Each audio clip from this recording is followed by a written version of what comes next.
Alors bonjour et bienvenue dans ce deuxième webinaire de la Bourse Badois. Aujourd'hui, nous allons voir quelles sont les tendances à suivre pour se démarquer. Produits de saison et locaux, cartes courtes, les produits éco-responsables sont les nouvelles demandes des consommateurs. Comment on peut adapter son activité à cette évolution? On en parle aujourd'hui avec le chef étoilé Thierry Marx et le chef mixologue Mathias Giroux. Nous sommes en direct sur Facebook et Instagram, alors n'hésitez pas à poser vos questions dans les commentaires. On les lit et on les sélectionne pour les poser au chef de temps en temps. Alors, bonjour à vous deux. Euh, alors, nous allons commencer par une première question. Alors, le Made in France est-il tendance? Je laisse la parole à Mathias Giroux pour nous donner son point de vue. Alors, bonjour encore à tout le monde et merci d'être là pour ce webinaire numéro 2. Alors, le Made in France est-il tendance? Oui. Oui, moi je pense vraiment de plus en plus. Il est tendance maintenant depuis 4-5 ans. Pour moi, c'est une vraie montée en puissance depuis 4-5 ans qui n'est pas prêt de s'arrêter, avec une vraie tendance qui s'est accentuée encore plus pendant la période qu'on vient de vivre. Donc, un vrai retour au Made in France. Après, il y a nos clients qui sont aussi de plus en plus des clients qui sont sensibles aux produits faits maison et français. Ce sont des clients qui deviennent des consommateurs avertis. C'est des clients et ils cherchent à consommer local, naturel. C'est vrai que ça fait un peu d'eux aujourd'hui, on les appelle un peu des consommateurs, mais ils sont demandeurs. Ils sont demandeurs de plus de traçabilité, ils sont demandeurs d'authenticité. Et c'est vrai que ce Made in France, moi je pense en tout cas que c'est un vrai label reconnu, donc il faut le valoriser, parce que le Made in France, il est synonyme un peu de qualité, d'authenticité et de naturalité. Et c'est vrai qu'il y a une vraie prise de conscience. Et je vais vous citer quelques exemples. Il y a des endroits qui ont surfé, qui se sont ouverts un petit peu sur cette tendance-là. Il y a le bar du Syndicat à Paris qui est complètement sur cette tendance et qui marche très bien. Il y a des cavistes comme Émile et Marguerite à Bordeaux, spécialisés dans la partie boisson avec et sans alcool sur le Made in France, ou encore les repères de Bacchus au printemps qui ont pris tout un étage sur ce côté Made in France. Donc c'est vrai que c'est une vraie tendance pour moi. Après, il ne faut pas oublier quelque chose, c'est que la France, c'est une vraie terre de distillation, c'est une terre de savoir-faire avec des vraies spécialités régionales. Je vous citerai un exemple que j'apprécie beaucoup, c'est les cognacés avec la région de Cognac, ce produit unique qu'on fait en France, qui est connu mondialement et qui redevient de plus en plus à la mode. Et donc c'est vrai que ce qui est intéressant avec cette tendance, c'est qu'elle remet à l'honneur des boissons avec alcool de notre patrimoine, avec des vrais savoir-faire ancestrales, comme la chartreuse ou la bénédictine, ou d'autres, avec des nouvelles boissons qui arrivent, des nouvelles tendances, des jeunes créateurs qui créent des vraies nouvelles boissons made in France, comme une liqueur Acheteoria, je vous citerai comme exemple, c'est deux passionnés qui ont créé une liqueur sur les émotions, ou alors les liqueurs capricieuses, c'est une liqueur du berry à base de lait de chèvre et de miel et de plantes. Donc c'est vrai qu'il y a un vrai savoir-faire en France sur ce Made in France, sur la partie boisson et sur la partie sans alcool aussi. Le terroir français, la France est un vrai pays avec un patrimoine sur sa partie sans alcool. Et c'est vrai qu'il y a un produit moi, qui m'est cher, que je travaille beaucoup, et je changeais justement, juste avant avec le chef Thierry Marx, on échangeait autour de ça, c'est l'eau. Alors c'est vrai que pour un barman, ça paraît surprenant d'aimer le côté de l'eau, mais l'eau est vraiment intéressante pour moi parce que justement l'eau, ça a un côté, c'est l'ouverture à l'activité. Et c'est vrai que je pense vraiment que l'eau, avec toutes les eaux qu'on peut avoir en France, il y a vraiment une expérience différente. Et c'est vrai que je vais vous citer un exemple sur le côté Made in France. Je me baladais un peu en France et je suis tombé donc j'ai été à Saint-Galmier, donc la ville qui est la source de Badois. Et c'est vrai que j'ai vu, c'est assez magique quand on est dans cette ville et qu'on voit cette fontaine au milieu de la ville avec ces gens qui viennent tout au long de la journée remplir leurs bouteilles quand on va tester cette eau naturellement gazeuse qui est assez unique, comme j'ai changé juste avant avec le chef Thierry Marx. Et c'est vrai que c'est assez magique. Donc si vous avez l'occasion, n'hésitez pas donc dans la Loire à aller à Saint-Galmier, donc qui est la source. Après, pour confirmer un peu cette tendance, moi je vais vous citer un exemple concret c'est un salon qui a été créé en 2015 qui s'appelle France Quintessence. Et c'est un salon qui met en avant tous les produits Made in France liquides avec et sans alcool. Et depuis 5 ans que ce salon existe, en l'espace de 5 ans, il a doublé. Donc il regroupe aujourd'hui plus d'une centaine d'exposants de toutes les régions. Et donc c'est vrai que si vous aimez cette tendance, si vous y croyez, cette tendance Made in France, je vous conseille d'y aller parce que c'est vraiment un, un moment d'échange avec où on rencontre les créateurs, les distillateurs, on rencontre les producteurs. Et c'est un vrai moment d'échange dans le milieu des boissons. Et donc c'est vrai que n'hésitez pas, je crois que cette année, ça sera le 19 et 20 octobre, à ce salon-là en novembre. Et après, il y aura un autre salon, un peu en avant-première, je vous le dis, qui est en train de se créer, un peu plus numérique, qui est important aujourd'hui, qui sera le premier salon des spiritueux un peu français qui aura lieu en novembre, qui s'appelle European French Spirit. Donc voilà pour le Made in France pour moi. Donc pour moi, oui, clairement, c'est une vraie tendance. Non, c'est vrai que c'est intéressant parce que ce que vous venez d'évoquer, c'est au-delà d'une tendance, c'est une vague de fond qui s'est construite effectivement il y a quelques années et qui aujourd'hui, avec ce phénomène que nous avons vécu, s'est renforcé et on voit bien que ça devient un socle extrêmement important dans nos fonctionnements, dans le monde de l'hôtellerie et de la gastronomie en général. Donc effectivement, ça veut dire quoi? Euh, cette tendance, elle veut dire que c'est aussi d'aller chercher de la diversité, toute la diversité qu'il y a dans notre pays, une diversité extrêmement riche, et puis de voir un petit peu tout ce qu'on peut faire avec ce Made in France, dans un terme économique. Et là, on s'aperçoit qu'on voit des mouvements comme Bleu Blanc Cœur, par exemple, qui est un mouvement extrêmement fort, qui a 20 ans maintenant et qui défend les sols, les animaux, la bienveillance animale, et puis tout un réseau qui part de la ruralité et qui vient renforcer ce Made in France dans le monde de la gastronomie. Alors, au-delà d'une tendance, pour moi aujourd'hui, c'est un vrai réflexe qui devient un réflexe fort pour les gens qui ont à travailler dans la gastronomie.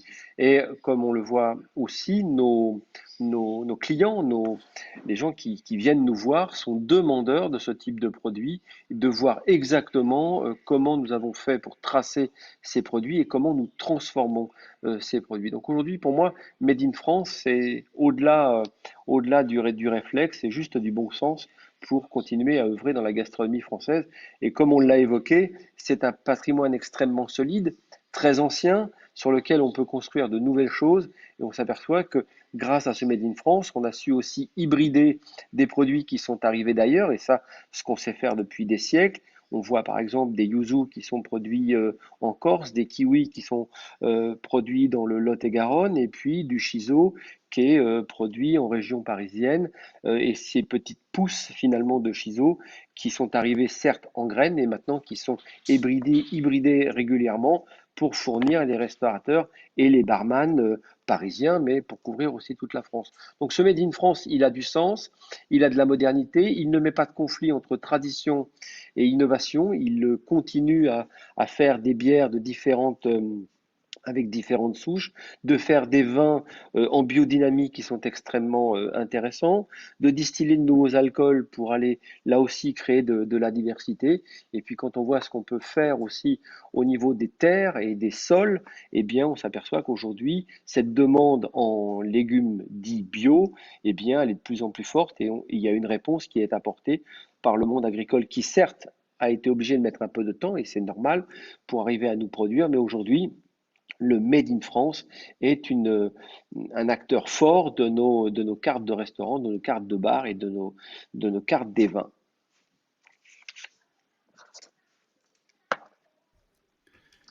Exactement. Alors, merci beaucoup pour ces premières informations. On a d'abord une petite remarque de Luc DGRX qui nous dit: Avant tout, c'est aussi faire fonctionner les petites entreprises de chez nous et nos régions, c'est très important.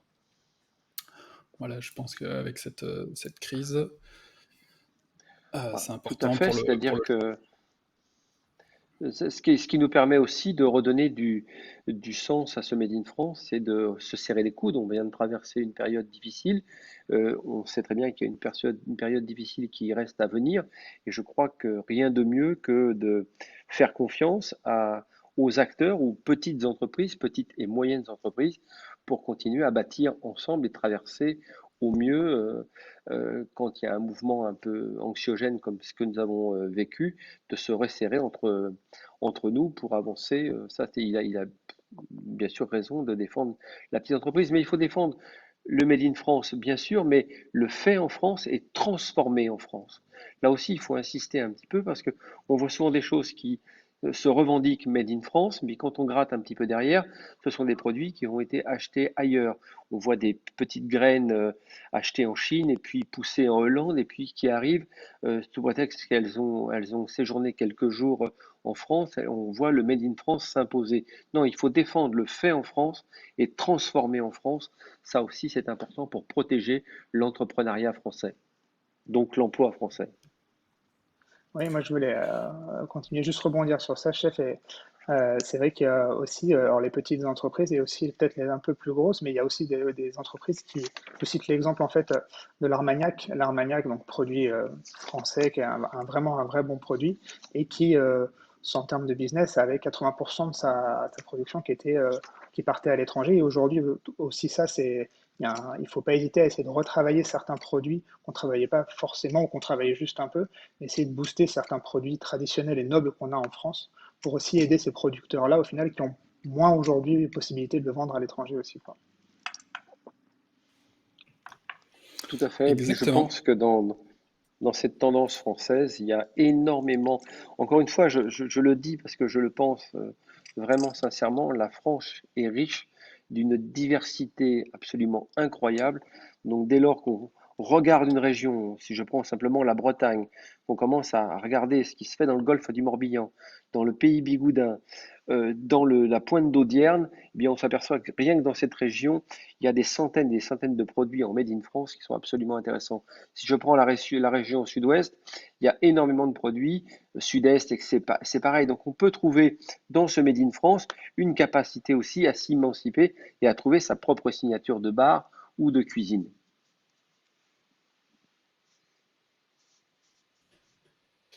Exactement. Alors, on a une petite question de Anne qui nous demande est-ce que le Made in France est plus cher? Alors le Made in France est plus cher, ça veut rien dire. Je suis désolé hein, de le redire à chaque fois, mais le prix n'est pas la valeur. Ça, c'est la grande phrase de Warren Buffett, mais le prix n'est pas la valeur. Il faut mesurer l'impact social et l'impact environnemental d'un produit. Quand on achète français, on fait vivre des entreprises françaises, on redynamise des secteurs d'activité qui sont français. Donc ce plus cher ne veut pas dire grand-chose. Si je prends simplement l'exemple d'une baguette de pain, une baguette de pain à 65 centimes d'euros, comme je l'ai vu il y a pas très longtemps, dans des terminaux de cuisson, ça n'a aucun sens. Et qu'on ne me fasse pas dire qu'il y en a qui ont besoin d'une baguette de pain à 65 centimes d'euros, c'est pas vrai. Une baguette à 1 euro ou 1,10 €, eh bien ça prend du sens. Ça protège une filière agricole et des gens qui produisent du blé correctement en respectant des sols. Ça protège une filière de l'artisanat et ça vous protège en tant que consommateur. Vous voyez, les quelques centimes de plus vous protègent aussi en tant que consommateur. Ça veut dire quoi être protégé en tant que consommateur? C'est que vous payez la baguette de pain une seule fois. Quand vous payez une baguette de pain de mauvaise qualité, vous la payez 3 fois. Une fois à la caisse, une fois pour vous soigner et une fois avec vos impôts et taxes pour nettoyer les intrants chimiques qu'il y a dans la terre. Donc ça n'a pas de sens. Donc redonner du sens, rognons sur des problèmes de logistique qui sont des problèmes qui sont récurrentes dans le secteur de l'alimentation, rognons un petit peu sur les intermédiaires, mais ne rognons pas sur la qualité. La France doit défendre l'économie de la qualité. Et le Made in France, c'est l'économie de la qualité et ce n'est pas la théorie du low cost. Voilà pourquoi j'accepte, et bien sûr que je connais, je vis aussi en France et je vois des gens qui sont en difficulté des fois pour mettre 10 ou 15 ou 20 centimes de plus sur un produit, mais il faut bien comprendre que ça protège, un, notre économie, deux, ça permet aux gens de manger correctement. Et ça, il faut le défendre. Le Made in France, c'est l'économie de la qualité, pas cette théorie du low cost. Voilà ce que je défends et ça n'engage que moi, mais je suis convaincu que le fait de commencer à consommer comme ça redynamisera notre milieu rural et on aura une France beaucoup plus forte avec l'économie de la qualité. Et nos clients sont prêts aussi, en tout cas sur la partie aussi bar. Aujourd'hui, nous, on le voit, nos clients sont prêts parfois à payer un peu plus cher et justement pour avoir une expérience Made in France et des produits uniques avec un vrai savoir-faire. Alors, merci beaucoup à Et vous un produit dont deux. ils connaissent la provenance. Exactement. Alors, pour suivre un peu tout ça, on va passer au deuxième thème. Alors, c'est comment être éco-responsable en gardant une offre diversifiée. Alors, chef Marx, est-ce que vous pouvez nous en dire plus?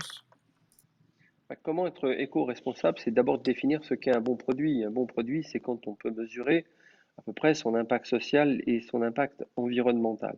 Impact social, c'est combien on paye le produit pour que l'agriculteur qui produit ce type d'ingrédients soit correctement rémunéré et de pouvoir vérifier cela. Et puis ensuite, que ce produit arrive d'une agriculture, je ne dis pas forcément d'une agriculture totalement bio, mais d'une agriculture qui est en transition bio et comment on va pouvoir aider cette agriculture à continuer dans cette transition bio. Pour moi, c'est là l'essentiel. Il n'y a pas d'autres moyens d'arriver à ça. Deuxième chose, c'est réduire peut-être un peu nos cartes, parce que par moment, mis à part d'avoir beaucoup de place dans les congélateurs, ça ne voulait plus rien dire que de consommer autant de produits, d'avoir autant d'offres, sans pouvoir garantir la provenance du produit. Moi, je pense qu'aujourd'hui, il faut considérablement réduire nos cartes pour avoir encore plus de souplesse dans notre proposition environnementale. Et puis, savoir mutualiser aussi, ça ce serait mon dernier point, eh bien, plutôt que de regarder son voisin du coin de l'œil,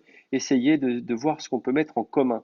Moi, je parle souvent des emballages. Si on veut des emballages qui soient vraiment environnementalement responsables, il faut être capable de mettre le prix sur ces emballages. Pour mettre le prix sur ces emballages, il faut se grouper.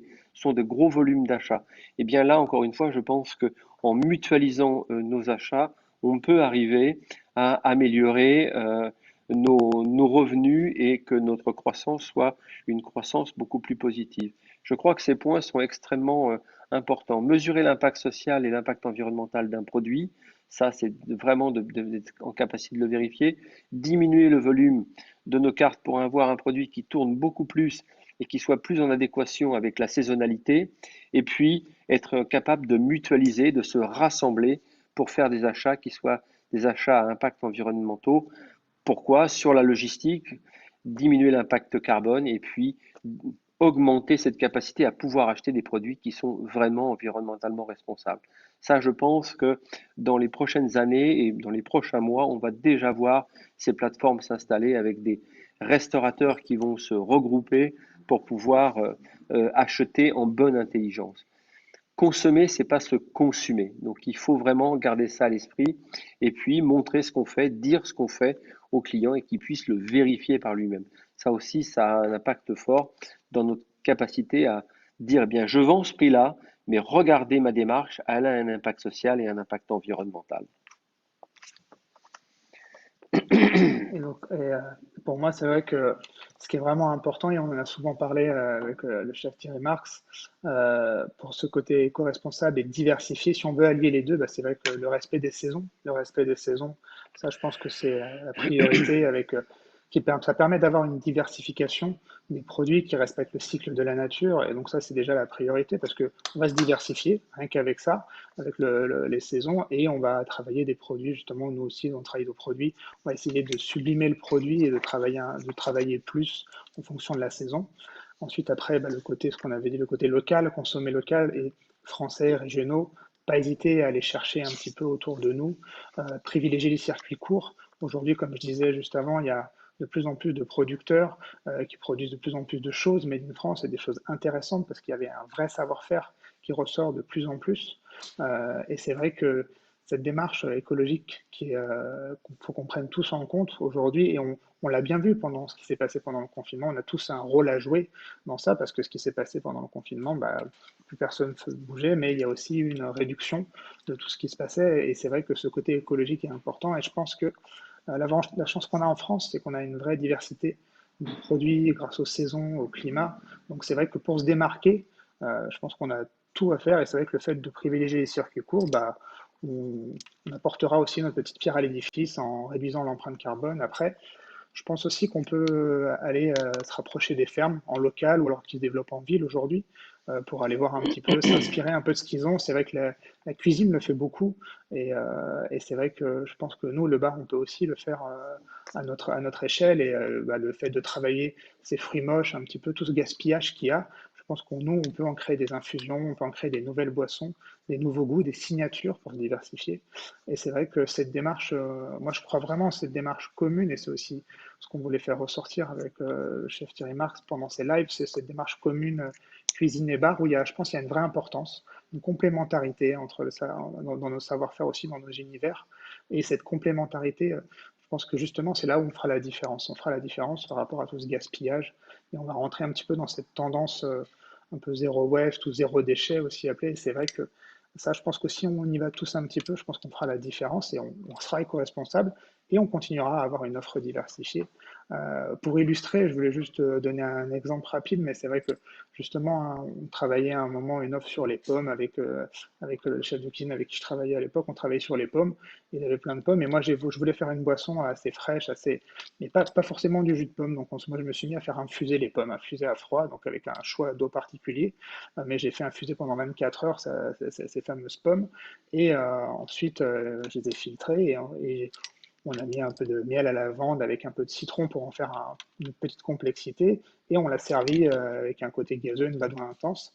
Et le chef, de son côté, bah, lui a récupéré toutes ces pommes que je faisais infuser pour lui en créer différents desserts qu'on proposait. Donc c'est vrai que c'est ça que je trouve ça intéressant, c'est ce côté, ces deux univers qui se rapprochent et qui peuvent faire beaucoup. Et ça, j'y crois beaucoup, moi, sur ce côté éco-responsable, offre diversifiée. Je pense que ce côté lien entre ces deux univers est important.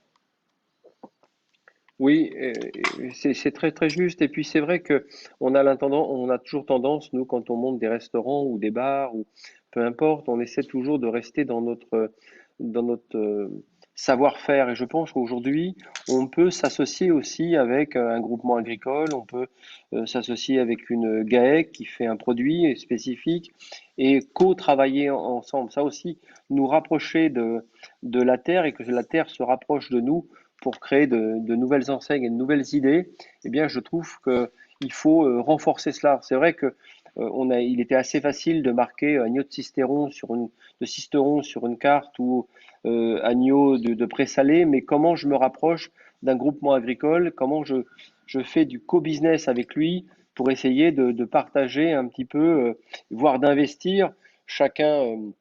Chacun ce qu'il peut dans une région et des produits spécifiques. Je pense que c'est le moment de souder des alliances. On l'a beaucoup fait sur nos cartes, on a beaucoup utilisé les éléments de langage sur le fait de dire je suis Green Label plus que Green Label, et puis finalement, on ne s'associait pas au monde de la terre. Et je pense qu'aujourd'hui, le monde agricole, le monde de la terre, a besoin d'une vraie poignée de main sérieuse pour se dire et si on travaillait ensemble. Ce qui nous permet en termes d'environnement de partager les capacités logistiques et puis de réduire aussi les coûts d'intermédiaires. Et ça, je pense qu'aujourd'hui, dans l'année 2020-2021, on va voir la naissance de nouvelles actions autour du monde agricole et du monde de la restauration pour au contraire se rapprocher et diminuer les impacts environnementaux qui étaient nuisibles. Je pense, comme je viens de le dire, à la logistique et au coût des intermédiaires qui des fois érodent le revenu de chacun. Donc je pense que là, concrètement, il y a des choses à faire qui vont être extrêmement intéressantes pour, encore une fois, aller au cœur du sujet et pas survoler le sujet. Exactement. Merci beaucoup. On a une première question de cuisinologie sur le thème des circuits courts. Alors, comment pérenniser les pratiques de circuits courts qui se sont mises en place pendant le confinement? Voilà, on a vu que c'était très en place. Voilà, comment on peut Alors, continuer? très honnêtement, si vous êtes restaurateur, barman, caviste, peu importe, moi en général, je pose un compas sur mon point de distribution, le lieu où j'ai mon restaurant, et puis je regarde à moins de 200 ou 250 km quelles sont mes possibilités. Je ne m'accorde pas autre chose. Vous savez, ça me limite à la baie de Somme, à la Normandie, et puis à travailler sur les terroirs d'Île-de-France. Vous voyez, c'est ça, et ça me permet d'aller chercher dans ces périmètres-là des circuits extrêmement courts et d'aller auprès de voir des GAEC ou des petites coopératives qui acceptent de co-partager les frais logistiques. Et comme ça me permet d'avoir une vraie signature de circuit court. Très bien, merci beaucoup. Alors, une petite question de Mathieu. De plus en plus de chefs défendent la cuisine végétale. Est-ce pour un sens moral ou est-ce un problème industriel? Alors, je ne veux pas traiter du sujet industriel parce que il rentre pas vraiment dans notre savoir-faire dans la gastronomie. L'industrie produit une autre forme d'alimentation et je ne me reconnais pas forcément là-dedans. Mais je pense que le végétal crante de plus en plus dans nos cartes de restaurant parce que on connaît l'impact environnemental de la protéine animale. Donc aujourd'hui, on doit continuer à soutenir des filières viande de qualité, donc pas forcément en nombre, en grande quantité, mais dans des quantités plus qualitatives. Mais on voit bien que la demande de nos clients se végétalise de plus en plus. Un vrai travail de fond depuis 20 ans. Donc, il est vrai que dans un certain nombre de restaurants, les chefs commencent à entrevoir l'idée du flexitarisme, donc d'arriver à cette règle des 80-20, 80% végétal, 20% protéines animales. Ce qui laisse quand même la possibilité de continuer à faire travailler les filières viande, parce qu'elles n'ont pas à disparaître, mais elles vont à travailler dans de meilleures conditions pour des viandes de meilleure qualité ou des pêches de meilleure qualité, parce qu'il n'y a pas que la protéine bovine ou ovine, et des pêches de bonne qualité, et puis augmenter la part du végétal. Ça, aujourd'hui, c'est vraiment une demande assez récurrente de nos clients. D'ailleurs, beaucoup de mes restaurants sont passés en 80-20, 80% végétal, 20% protéines animales, et peu de clients se sont émus de cela, de ne pas avoir 5 ou 6 choix de viande. Vous voyez, 2 choix de viande et un choix de poisson a suffi à faire en sorte que mes restaurants continuent à fonctionner. Donc je crois qu'aujourd'hui, c'est vraiment une question de fond d'aller vers du végétal parce qu'on sait que la production végétale est beaucoup moins empirique que les productions d'agriculture massive de viande bovine ou ovine ou de volaille. Bien, merci beaucoup. Alors, une petite question sur le gaspillage. Alors, la réduction du gaspillage n'est-elle pas essentielle à l'éco-responsabilité? Est-ce que c'est la base? Bah, le gaspillage, d'abord, il faut réapprendre à travailler. C'est-à-dire que tant qu'on va enseigner à des jeunes gens que dans un bar, il y a 30% de pertes, quand dans un bar, je parle le poisson, quand dans une volaille, on ne sait pas récupérer l'essentiel de ce qu'il y a sur une volaille, il est évident qu'on va continuer à aller vers du gaspillage. Mais déjà, reprenons les bases. Qu'est-ce que c'était que les bases de la cuisine? C'était de donner de la valeur ajoutée à des produits simples. Le talent du chef, il était là, donner de la valeur ajoutée à des produits simples. Savoir cuisiner un œuf, c'est en moyenne 45 centimes d'euros, un œuf bio. Si on sait lui donner de la valeur ajoutée, on en fait un grand plat, etc., etc. Donc commençons déjà par mieux travailler en cuisine ou réapprendre bien correctement nos bases, à travailler avec beaucoup moins d'eau, c'est-à-dire que moi je me souviens de mon apprentissage où je nettoyais 1 kilo de champignons avec quasiment 80 litres d'eau. Je ne me posais même pas la question. Aujourd'hui, on peut redonner du sens à la consommation de l'eau dans nos cuisines en sachant que l'eau devient un ingrédient. Et un ingrédient qui commence à nous coûter extrêmement cher. Et un ingrédient dont on va manquer. Donc il faut reprendre ça en conscience et de se dire, est-ce que ça a du sens? C'est comment le faire, on le sait, pourquoi on le fait.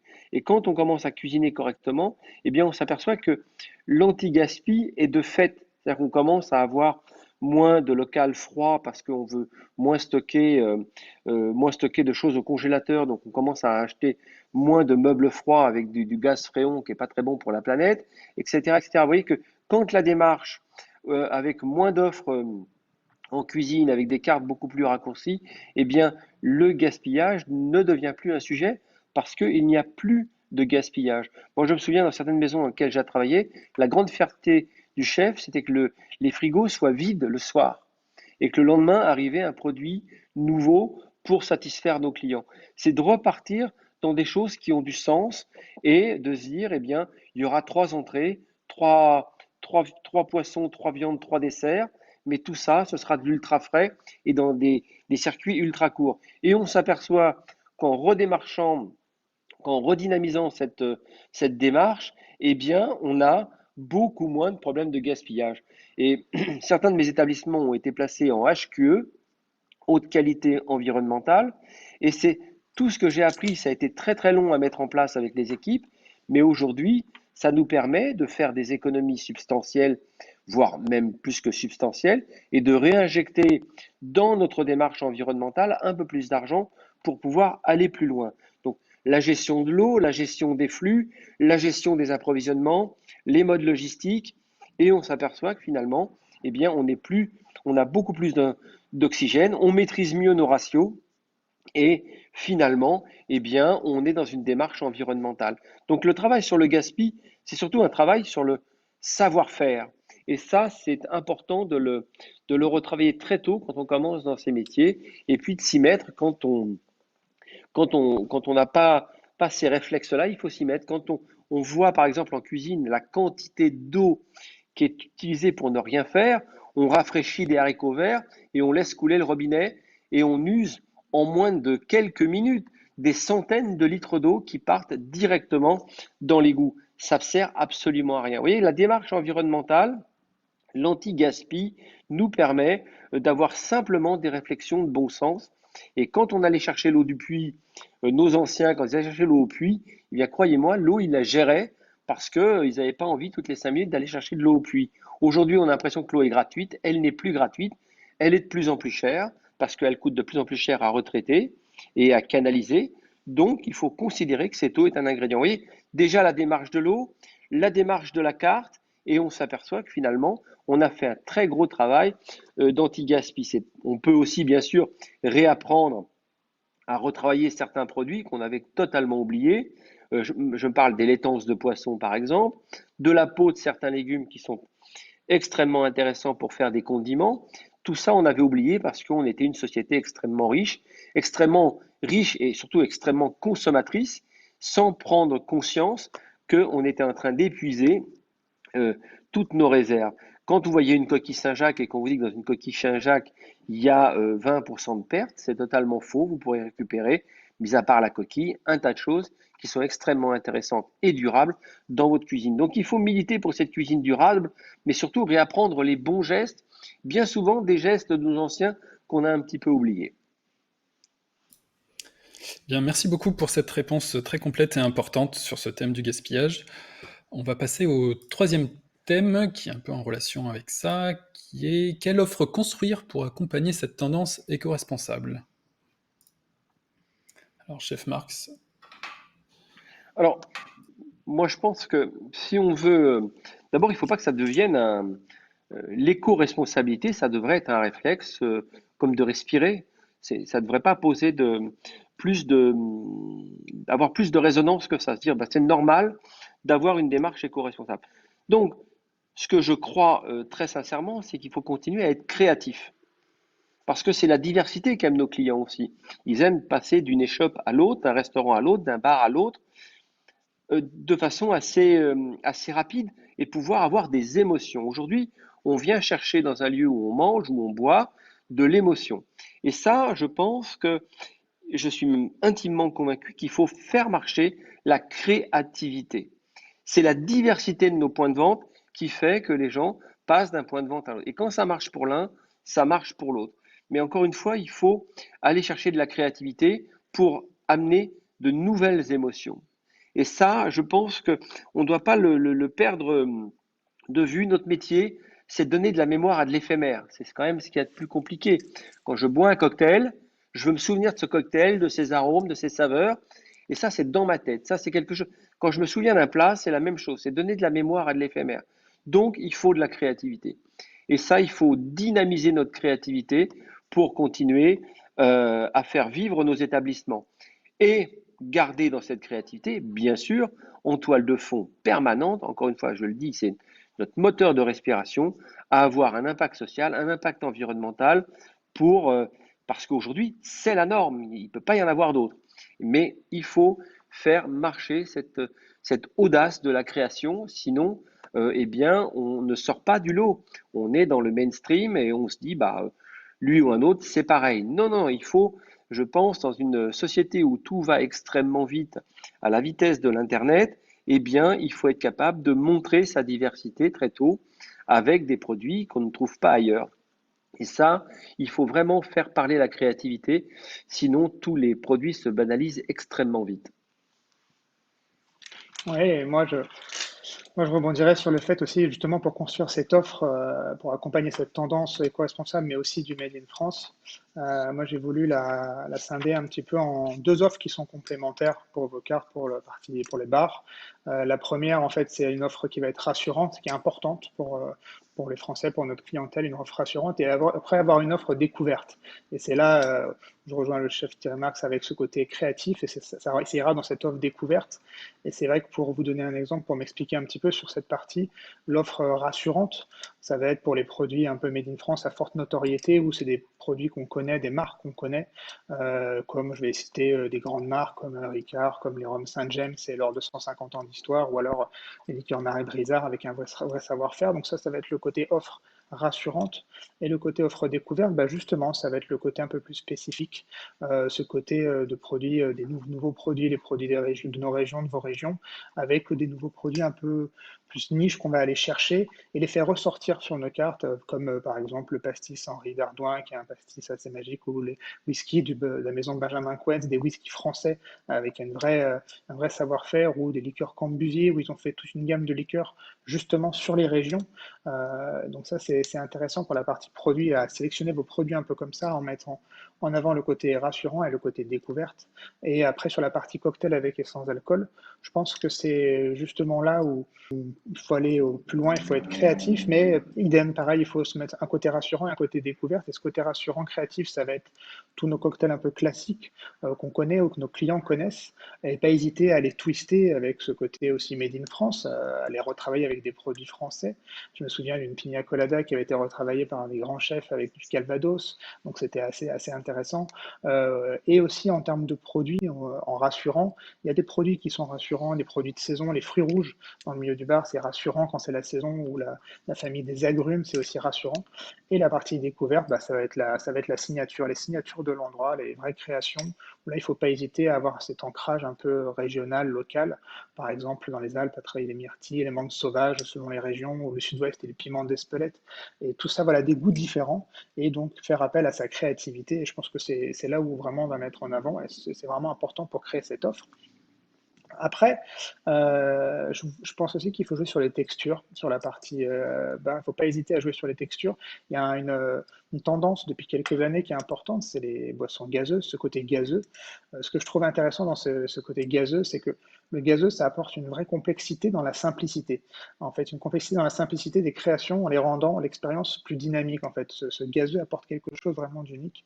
Et moi, j'ai fait beaucoup de tests en créant des boissons. Je partais sur un côté plat au début et j'intégrais un côté gazeux après. Ça changeait complètement le goût qu'on pouvait avoir et on apportait une vraie complexité. Et pareil, je vous cite un exemple rapide où on travaillait avec des barman sur le raisin qui est important en France. Et donc, c'est vrai qu'on voulait faire une expérience sur le raisin. Et on est parti sur un jus de raisin qu'on avait pressé à froid et qu'on avait fait infuser avec des feuilles après de vigne séchées. Et donc, ça apportait à ce jus de raisin, une complexité avec ce côté végétal de la feuille de vigne. Et au final, on l'a servi sur glace avec en top d'eau gazeuse de Badois Intense. Et juste le fait de mettre cette eau gazeuse à l'intérieur, ça a fait ressortir encore plus d'arômes. Donc c'est vrai qu'on avait quelque chose d'intéressant et une vraie complexité. Et pour finir sur ce côté offre, et là ça rejoint ce qu'on disait tout à l'heure avec le chef Marx, ce côté, la France, elle a une vraie savoir-faire en gastronomie, c'est un pays de spécialité nationale, régionale reconnue, et donc c'est vrai qu'il ne faut pas hésiter à mettre en avant ces pairings entre des boissons un peu signature et vos plats signature. Je pense que voilà, cette offre, elle se diversifiera et on restera sur ce côté éco-responsable tout en travaillant ce côté local et ces circuits courts.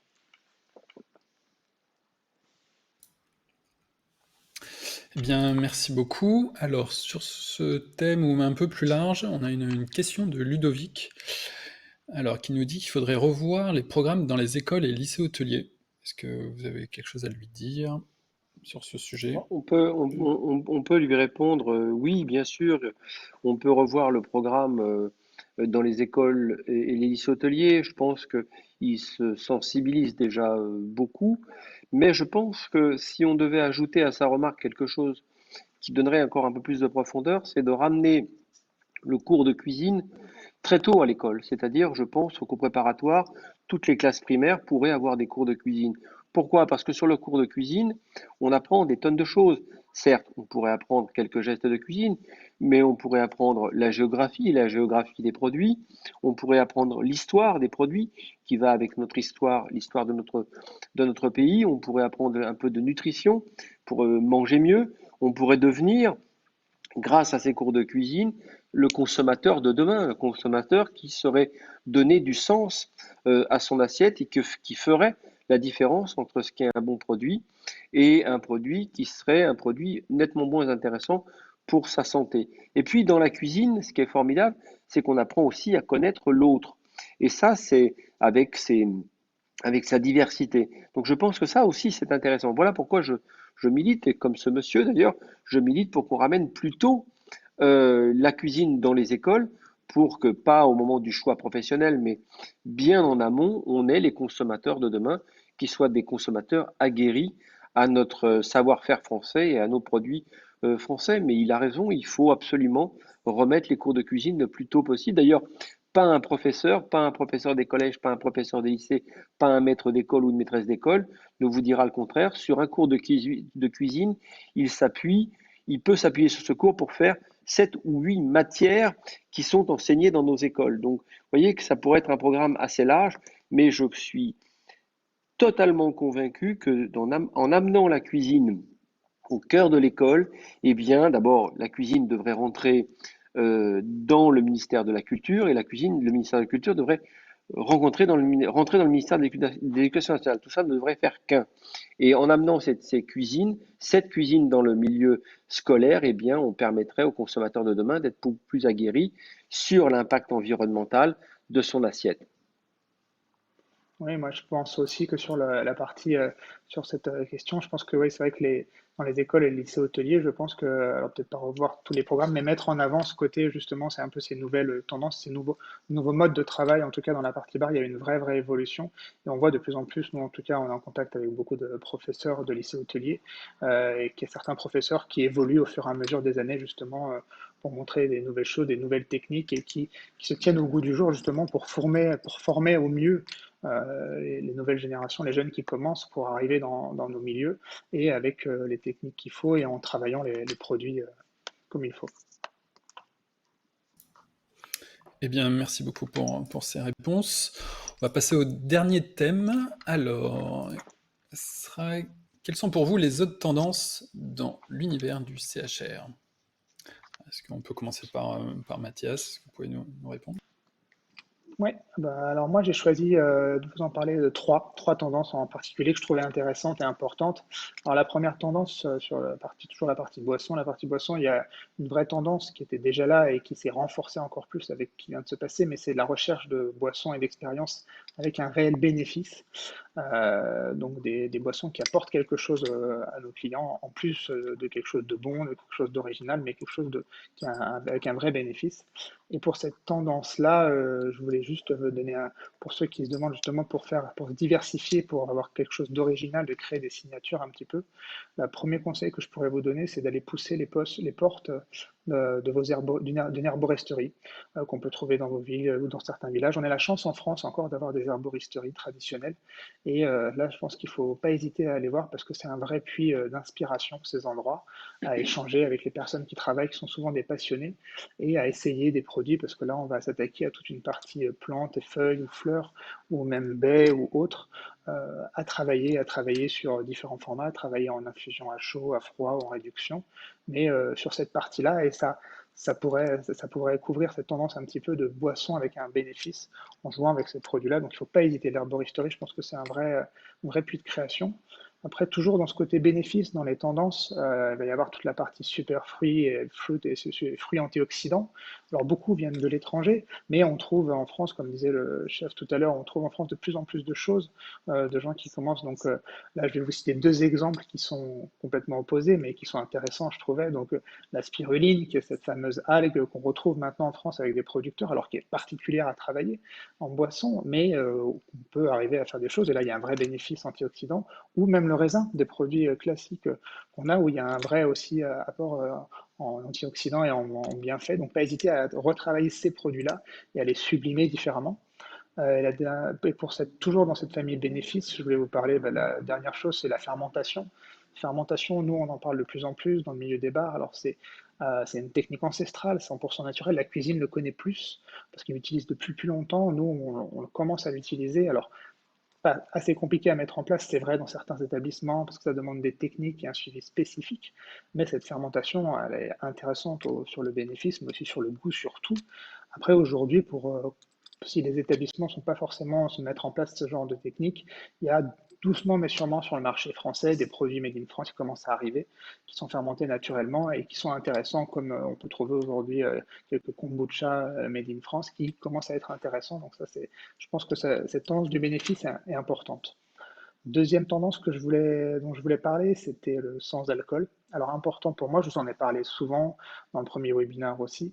Alors c'est pas uniquement pour se dire il faut faire que du sans alcool, c'est pas ça du tout, hein. Ça fait 20 ans que je fais du bar et je crée du sans alcool et de l'alcool, mais ce que je trouve intéressant dans ce sans alcool aujourd'hui, c'est que nos clients ils veulent des nouveaux goûts. Et aujourd'hui, justement, ce qui est intéressant dans le sans alcool, c'est d'aller plus loin et de créer des goûts un peu plus amers, acides, secs, qu'on n'avait pas forcément avant, des goûts plus complexes, on va dire. Et c'est là où la tendance elle est intéressante et c'est là où ça va se développer de plus en plus. Et c'est là où simplement vous pouvez créer des signatures dans vos endroits et pour diversifier un peu dans cette tendance. Et on a une vraie clientèle de personnes qui ne boivent pas d'alcool, mais de personnes qui boivent de l'alcool et qui veulent des choses différentes. Je vais vous citer un exemple, c'est l'exemple du shrub, alors qui n'est pas une boisson 100% française, mais on peut s'inspirer de cette boisson, qui est une boisson à base de vinaigre. Alors c'est vrai que le vinaigre dans une boisson, c'est pas évident, mais clairement c'est super intéressant. Et c'est vrai que un shrub, on va dire sur un shrub framboise qu'on pourrait faire, on partirait sur un vinaigre de pomme, donc de France, avec des framboises de saison, et on mélange tout ça, on mixe tout ça avec un peu de sucre blanc, de betterave en poudre, et on laisse macérer pendant une dizaine de jours, une semaine au frais et après on le filtre. Et là, ça nous donne une base en fait. Et cette base, on n'aura plus qu'à la servir avec des glaçons et une badoie pince dessus pour créer une vraie boisson complexe, différente. Et si on part sur ce genre d'expérience, on peut en créer à différents goûts par rapport aux saisons. On peut en créer au melon, on peut en créer aux pommes, on peut en créer, mais des choses simples à mettre en place en fait. Et c'est cette tendance du sans alcool en faisant des choses simples et en créant des nouveaux goûts qui est intéressante pour moi.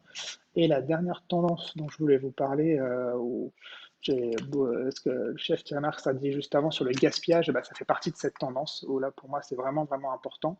Et je pense que c'est tous ensemble, on va pouvoir faire avancer cette tendance, où c'est de plus en plus, tout le monde, c'est en échangeant, en disant ce qu'on fait chacun de son côté, on pourra faire évoluer cette tendance du zéro waste, un petit peu du zéro déchet. Et nous, dans la partie bar, de plus en plus, on arrive doucement mais sûrement. J'ai travaillé avec beaucoup de barman où on a commencé à se poser des questions en fait nous, il y a un produit qui est important pour nous, c'est le citron. Le citron, on l'utilise beaucoup parce que voilà, pour la balance sweet and sour, voilà, les jus, les zestes. Et c'est vrai on jetait beaucoup de coques. Et c'est vrai qu'on s'est on a fait une expérience et on s'est mis à travailler le citron en trois phases en fait. Première phase, on enlevait les zestes, où on les utilisait, où il y a toutes les essences dans les zestes, on les utilisait pour les cocktails avec essence d'alcool, les infusions. Ensuite, le jus, on continue à travailler le jus et cette fameuse coque, on a travaillé avec les chefs de cuisine, on les a fait sécher au four à température basse et on les a après mixés, on les a transformés en poudre et cette poudre, on s'en est servi pour mettre sur certains desserts et même sur nos cocktails, sur des rimes. Ça avait un côté assez amer, mais c'était assez intéressant d'avoir des nouveaux goûts justement. Et là, on arrivait à faire en sorte que ce citron, il l'utilise à 100% sans aucune perte. Et là, petit à petit, ça, je trouve ça intéressant. Donc, c'est ces trois tendances-là que je voulais faire ressortir aujourd'hui et que je trouve qui sont importantes dans le CHR à mettre en avant. Oui, pardon. Oui, moi, les tendances, c'est vrai que moi, je suis pas fan des tendances. Je préfère essayer de créer les tendances. C'est-à-dire que ce que j'aime bien, c'est détecter les signaux faibles, me mettre en état de veille comme ça et de voir ce qui potentiellement pourrait fonctionner. Et deux, est-ce que ce que je vais lancer en termes de tendance ou comme idée dans le monde du food and beverage, eh bien, je veux en rester l'acteur. Donc, ce qui me paraît intéressant dans cette envie de créer une tendance, elle est d'aller chercher qu'est-ce qui répond le mieux à un moment donné au public. Et suivre les tendances, pour moi, c'est quelque chose qui me fait penser à la copie. Et je trouve que c'est rapidement ennuyeux. Or que quand on détecte un peu les signaux faibles, et qu'on voit ce qui nous plairait, nous, de porter et d'assumer en termes de produits, eh bien là, il faut s'y lancer. Et il y a plein de choses comme ça qu'on pourrait révéler, soit dans le monde de l'hôtellerie, où on a vu arriver Airbnb, ce qui a complètement obligé le monde de l'hôtellerie-restauration, et notamment de l'hôtellerie, à se repenser vers de nouveaux hôtels, nouveaux types d'hôtels comme Soho House et des produits comme cela. Mais je pense qu'il faut détecter les signaux faibles, regarder ce qui est en train de montrer le bout de son nez, et puis voir si on se sent bien avec ce qui est comme en train d'émerger, pouvoir porter ça plus largement et plus longuement. Mais après, il y a des signaux qui sont forts, qui ont été évoqués. Je ne voudrais pas revenir dessus, mais je pense qu'il est important dans le monde de l'hôtellerie-restauration, c'est de créer la tendance. Encore une fois, qu'est-ce qu'on vient chercher dans un lieu? On vient chercher un produit, certes, mais aussi des personnalités, des gens qui ressemblent à ce lieu. Il y a un journaliste qui écrivait il y a quelques années, les murs ont de la mémoire, les produits ont de la mémoire, les gens qui sont dans ces lieux ont de la mémoire. Tout ça sont des univers mêlés qui sont extrêmement intéressants. Il y a quelques années, moi, je n'aurais pas vu la restauration comme ça. Je ne me doutais pas qu'un jour, on demanderait au chef d'ouvrir leur cuisine. Et puis aujourd'hui, ils en sont à mettre la cuisine au milieu du restaurant. Vous voyez, toutes ces tendances, elles vont durer, mais comment dans ces tendances, je vais pouvoir apporter ma signature? Parce que c'est la différence qui fera que vous ne serez pas comme votre voisin. Donc suivre une tendance me paraît toujours un petit peu dangereux, créer de la tendance me paraît toujours plus intéressant. Et pour créer de la tendance, aller détecter des signaux faibles qu'on voit arriver, et ils ont été évoqués, le franco-français, le, le Made in France, tous les produits locavores, etc., etc., le circuit court, tout ça c'est de fait et de fond, mais comment là-dedans j'impose un petit peu ma personnalité qui, euh, qui pourra être durable, parce qu'une tendance, elle ne me paraît jamais assez durable, or qu'on vient de parler d'environnement, et une tendance, elle s'allume et elle s'éteint. Or je pense qu'il faut aller vers des choses qui sont beaucoup plus durables, beaucoup plus signées. Donc la tendance, oui, mais créer sa tendance, je milite plutôt pour ça. Très bien, merci beaucoup. Juste une petite remarque, le sigle CHR, c'est pour Café Hôtel Restaurant.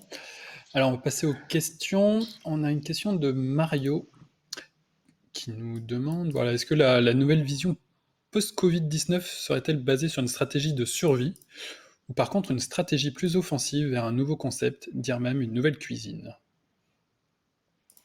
Le Covid nous impose à nous recentrer, repenser un petit peu nos façons de travailler. Ça a été évoqué très largement. Et il est vrai qu'il y a une Covid, une situation Covid et un après-Covid, et que je pense qu'il faut se recentrer sur notre savoir-faire. Donc, oui, dans cette question, je pense qu'il y aura un après-Covid de fait parce que nos restaurants vont s'organiser autrement, nos approvisionnements vont s'organiser autrement et notre façon de travailler est en train de se réorganiser. Je ne pense pas que ce soit totalement abouti à l'heure d'aujourd'hui où on est encore sous l'hypnose du Covid, mais on voit très bien des choses qui commencent à s'installer et qui, à mon avis, vont s'installer durablement. Les planifications des réservations, les distanciations qu'on sera, je ne dis pas contourner parce qu'il n'est pas question de contourner la loi, mais faire en sorte que la disposition et l'ergonomie d'un lieu puissent modifier la présence des personnes sur site. Le fait maison, bien sûr, renforcé parce que là, depuis le Covid, on veut vraiment voir la main qui nous nourrit, etc., etc. Donc, toutes ces choses-là, bien sûr que ce Covid et l'après-Covid va avoir je dirais, un impact fort et durable sur la façon de travailler dans le monde de l'hôtellerie-restauration.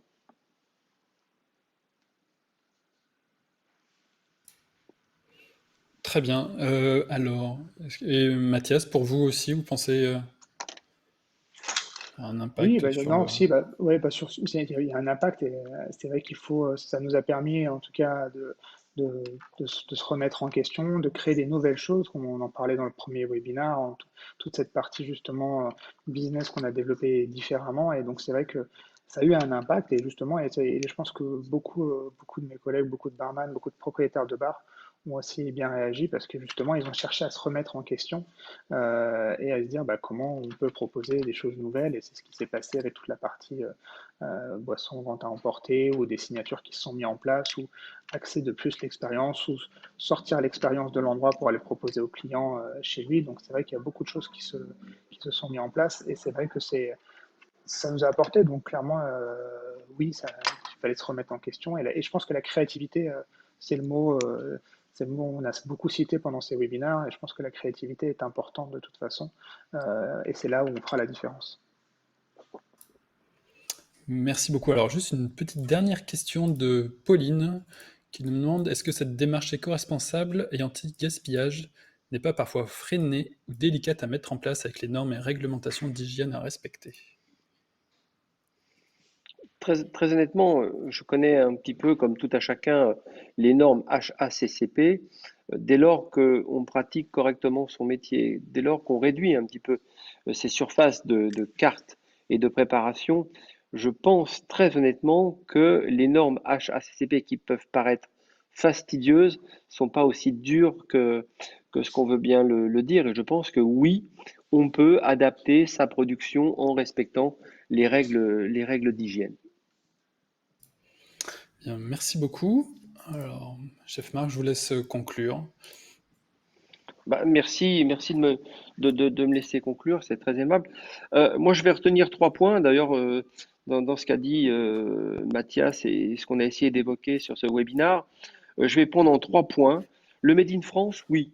Bah, le Made in France, on est dedans parce qu'on sent l'unité et la force du Made in France. Cette absolue nécessité de faire peuple finalement. Ce Covid nous impose de faire peuple. Ça a été là aussi une pression assez forte. Et je trouve que dans le Made in France, on retrouve cette force enracinée et la force de nos racines. Donc je pense que le Made in France aujourd'hui, il s'impose, s'impose plus efficacement encore. Deux, l'environnement. Bah, pour moi, il y a pas de sujet sur l'environnement. Il faut, comme au même titre qu'on respire, on est le poumon, et le poumon de cette planète, c'est de prendre conscience que l'environnement. D'ailleurs, le Covid est peut-être le signal d'alarme le plus important qu'on ait eu dans ce siècle et du siècle passé aussi, on pourrait en parler, mais on n'avait jamais eu un signal d'alarme aussi fort d'un point de vue environnemental. Donc, bien sûr que le réflexe à impact social et impact environnemental me paraît absolument nécessaire. Ça, c'était le point 2. Et le point 3, eh bien, on est des êtres humains, on est différents, on est inégaux et différents, bien souvent, et c'est comme ça, on n'y peut pas grand-chose. Donc, je pense que ce qui fait fonctionner nos établissements, nos entreprises, petites ou grandes, c'est notre créativité, notre capacité à être différent et cette envie d'être différent du voisin. Et ce qui fait la dynamique de l'hôtellerie-restauration, eh bien, c'est ça, c'est d'aller chercher chez l'un ou chez l'autre des émotions qui sont différentes de celles du voisin. Et je pense qu'il faut absolument faire marcher notre matière grise et notre envie de créativité pour attirer dans nos maisons les clients qui viennent chercher une émotion, donner de la mémoire à de l'éphémère, comme je l'ai évoqué, se rappeler d'un cocktail, se rappeler d'un grand vin, se rappeler d'un grand plat, eh bien, c'est effectivement donner de la mémoire à de l'éphémère. Pour moi, c'est ça, en 3 points. Le Made in France, l'environnement, qui est le cœur et le poumon de ce que nous faisons, et la créativité. Merci beaucoup. Et à la semaine prochaine, lundi prochain, voilà, Bah, pour rendez-vous lundi un prochain. nouveau thème.